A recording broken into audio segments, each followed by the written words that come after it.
আপোনালোকে সকলোৱে জ্ঞাত যে ৰাভা জনগোষ্ঠীটোৱে নিজক প্ৰতিষ্ঠা কৰিবৰ কাৰণে সংগ্ৰাম এখন চলাই আছে। এই সাহিত্য শাখিত পৰীক্ষণৰ যোগেদি ষষ্ঠ অনুযায়ী অন্তৰ্ভুক্ত হয় তেতিয়াহ'লে নিশ্চয় যিখিনি সমস্যা অস্তিত্বক লৈ সমস্যা ভাষা সংস্কৃতি বা ভূমিৰ অধিকাৰ ইত্যাদি বা সাংবিধানিক অধিকাৰ সেইখিনি নিশ্চয় ৰাভাসকলে লাভ কৰিব আৰু তাৰ লগে লগে ৰাভাসকলে একোজ আগবাঢ়ি যাব।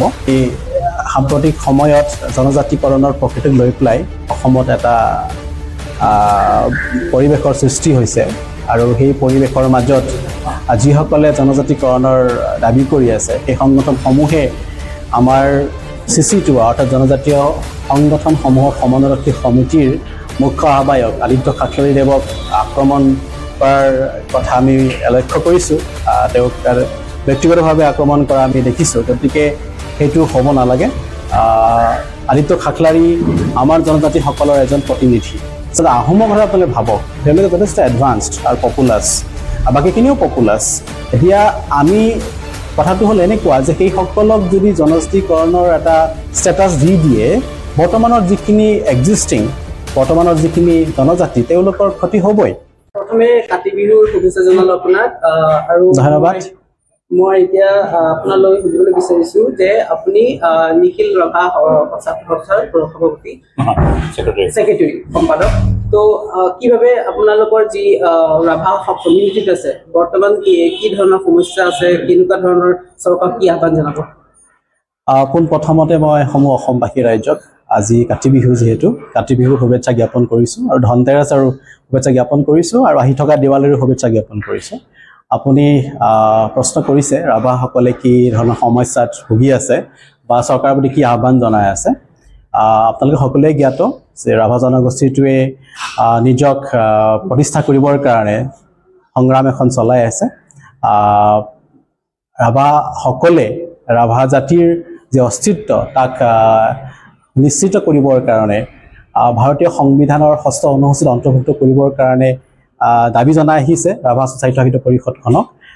গতিকে সেই সাহিত্য শাখিত পৰিষদৰ যোগেদি ষষ্ঠ অনুযায়ী অন্তৰ্ভুক্ত হয় তেতিয়াহ'লে নিশ্চয় যিখিনি সমস্যা অস্তিত্বক লৈ সমস্যা ভাষা সংস্কৃতি বা ভূমিৰ অধিকাৰ ইত্যাদি বা সাংবিধানিক অধিকাৰ সেইখিনি নিশ্চয় ৰাভাসকলে লাভ কৰিব আৰু তাৰ লগে লগে ৰাভাসকলে একোজ আগবাঢ়ি যাব।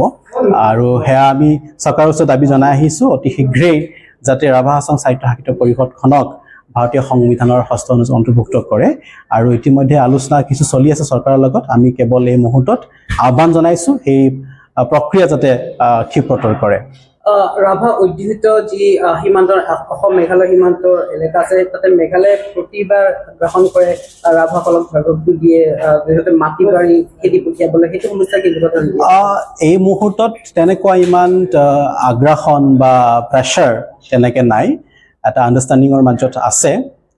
সীমা বিবাদ নথকা নহয়, আছে, কিন্তু এটা আণ্ডাৰষ্টেণ্ডিঙৰ মাজেৰে সেইখিনি আছে। অসম চৰকাৰেও সেইখিনি গুৰুত্ব প্ৰদান কৰিছে। CC2ৰ আপুনি ৰিপ্ৰেজেণ্টেটিভ, আপোনালোকৰ মুখ্যমন্ত্ৰী আদিত্য খাকলাৰীৰ পৰা জাঙুৰ খাই দিছে বিভিন্ন জনগোষ্ঠীৰ বিভিন্ন প্ৰতিনিধি সভাপতি এটা বক্তব্যৰ কাৰণে। হয়, এই সাম্প্ৰতিক সময়ত জনজাতিকৰণৰ প্ৰকৃতিক লৈ পেলাই অসমত এটা পৰিৱেশৰ সৃষ্টি হৈছে আৰু সেই পৰিৱেশৰ মাজত যিসকলে জনজাতিকৰণৰ দাবী কৰি আছে সেই সংগঠনসমূহে আমাৰ CC2 অৰ্থাৎ জনজাতীয় সংগঠনসমূহৰ সমন্বয়ৰক্ষী সমিতিৰ মুখ্য আহ্বায়ক আদিত্য খাকলাৰীদেৱক আক্ৰমণ কৰাৰ কথা আমি লক্ষ্য কৰিছোঁ। তেওঁক ব্যক্তিগতভাৱে আক্ৰমণ কৰা আমি দেখিছোঁ, গতিকে সেইটো হ'ব নালাগে। আদিত্য খাকলাৰী আমাৰ জনজাতিসকলৰ এজন প্ৰতিনিধি, 40 লাখ জনজাতিৰ এজন প্ৰতিনিধি, CC2ৰ মুখ্য সমন্বয়ক আৰু ট্ৰাইবেল সংঘৰ সম্পাদক। গতিকে তেখেতক ব্যক্তিগত আক্ৰমণ কৰা মানে ট্ৰাইবেলসকলকে আক্ৰমণ কৰা।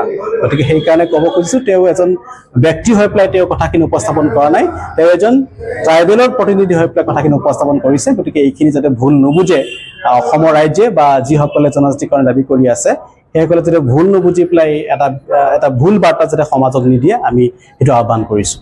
আপুনি কি ভাবে এই মৰাণ মটক চাহ জনগোষ্ঠী টাই আহোম পূজাজী ইহঁতক যদি জনজাতিকৰণ কৰা হয় সমস্যাটো কি হ'ব? চাওক, মৌলিক কথাটো হ'ল জনজাতিকৰণ বা জনজাতি কিয় বুলি কোৱা হয়। জনজাতিসকল পিছপৰা, জনসংখ্যাত কম, হয়নে? গতিকে যিসকল জনজাতিয়ে বা জনগোষ্ঠীয়ে বৰ্তমান জনজাতিকৰণৰ কাৰণে দাবী কৰি আছে তেওঁলোকে আপোনালোকে যদি চাই যথেষ্ট এডভান্সড আৰু পপুলাছ গোটেইখিনিয়ে নহয়, আহোমৰ কথা আপোনালোকে ভাবক, তেওঁলোকে যথেষ্ট এডভান্সড আৰু পপুলাছ, বাকীখিনিও পপুলাছ।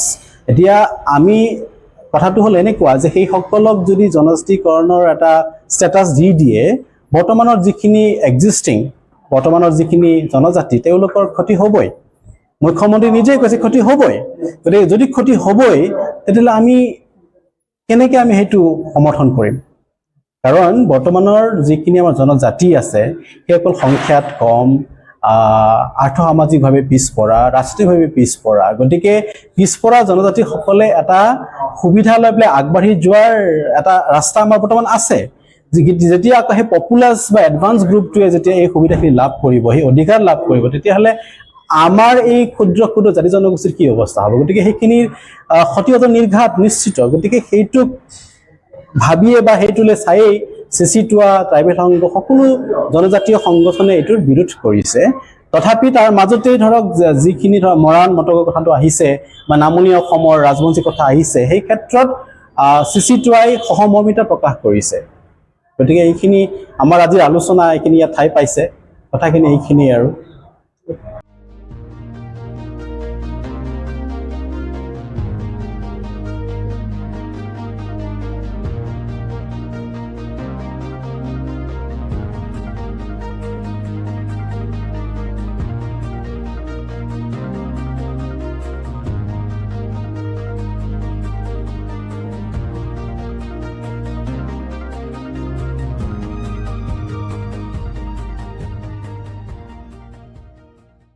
Stay informed, stay ahead. News NE 365.